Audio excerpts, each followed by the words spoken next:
Now, if there are some people out there that are listening who are really intrigued and are involved in similar situations, how again can they get a hold of someone other than through the internet? There's no phone number or anything, but they'll just have to basically get into your organization through the internet. Is that the only way of which, for the most part, available? No, you can call my number here because I run the organization out of this area, and it's 309-696-7930. Repeat that again. 309-696-7930. Okay. And we urge you to call in. We urge you to get on the internet. We urge you. This is another thing. At the rally that we had at our last Fatherless Day rally, we had a candidates forum afterwards also. And although we're a nonprofit organization, we can't support or oppose any candidate. It's very important that the people know who support this issue and who doesn't. We had some that didn't even show up because they felt like this issue was irrelevant. Fathers' issues or parental rights issues, and kids not seeing their fathers.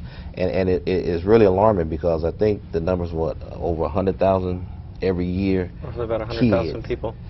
Kids every year that's going to end up fatherless because of the court system.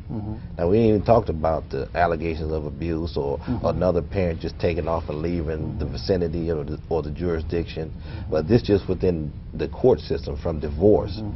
Divorce and separation under a Parentage Act. So, and that's not important to your U.S. senator, your state senator, your governor, then maybe you need to start looking at other parties. Maybe you need to start looking at independents or green parties, you know.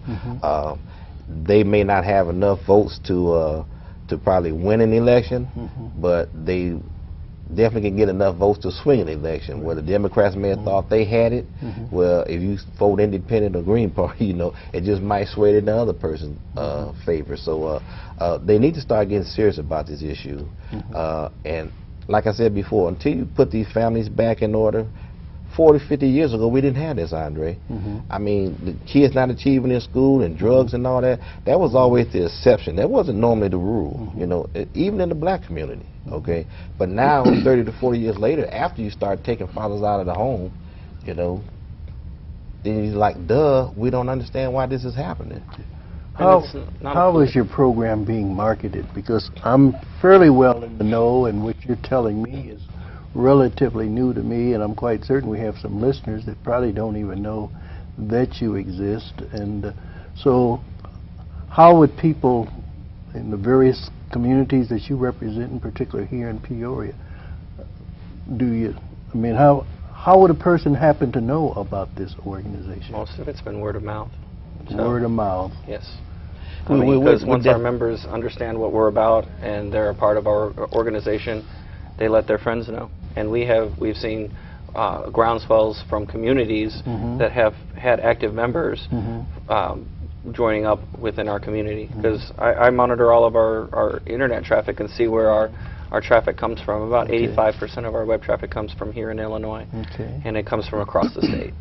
Okay, well, I'm certainly hoping that after tonight's show there will be a number of people who will be in contact with the organization, with you, John, to express an interest in terms of supporting the organization as well as benefiting from whatever services that you can direct them or information that you can share with them. And that's why I felt it was really important to have you gentlemen on the show tonight, because we appreciate it is important for fathers, and particularly fathers who want to be responsible, to be given a chance. Because one thing I know for certain through the mass media is they're always talking about the fatherless home where the father isn't taking on the responsibility, but you're here to let us know that there are a number of people and fathers who want to be responsible.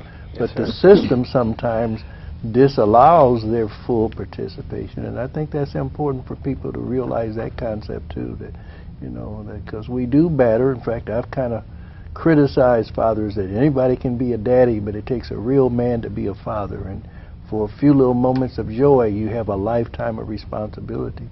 And it's time to step up to the plate and be a responsible In fact, I have this term called macho man. A real macho man, M-A-C-H-O-M-A-N, is make a child happy often, macho.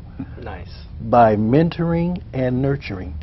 And what you're indicating tonight is that there are many men who want to mentor and nurture, but are being blocked from having that very important role in the family unit. There is no government study, academic study, no scientific study that points the finger at the irresponsible father as being the cause of father absence. So. But yet there is a strong myth out there that it is due to irresponsibility. And see, also another myth I want to get straightened out, and Mr. Jenks talked about it in this movie, you know, and not just with fathers. I specifically want to speak to this. Black fathers, no matter what you hear from everybody else, 66% of them pay their child support and pay it on time. Okay. So all that about black men don't take care of their kids, you know, that's a myth. And the ones that don't see their children, it's a documented fact that the majority of them would be involved in their child's life if they had unfettered access to them, but they get so much the interference from the mom, and they get so much alienation because of the mom that even when they go visit their children, you know, the children are telling them, well, you ain't this, and you're not, you're no good. Mom said this, mom said that. See, so if it wasn't for that, you'd have more father participation in the kids' lives. So, well, I'm getting time cues, gentlemen, and again, I want to thank the three of you for sharing the real story, or as Paul Harvey says, now you can hear the other side of the story, or whatever his line was. And I certainly hope that those of you who are viewing tonight will not only take in the information that you heard, but do something with that information and get involved. And let's make it a win-win situation for you, the fathers, as well as the children. This is Andre Bohannon saying good night, and I really appreciate your tuning into Captions, and hopefully, in fact, I don't have to say hopefully, I know you've heard some information tonight that is of invaluable substance in terms of the quality of your life and your children's life. Good night.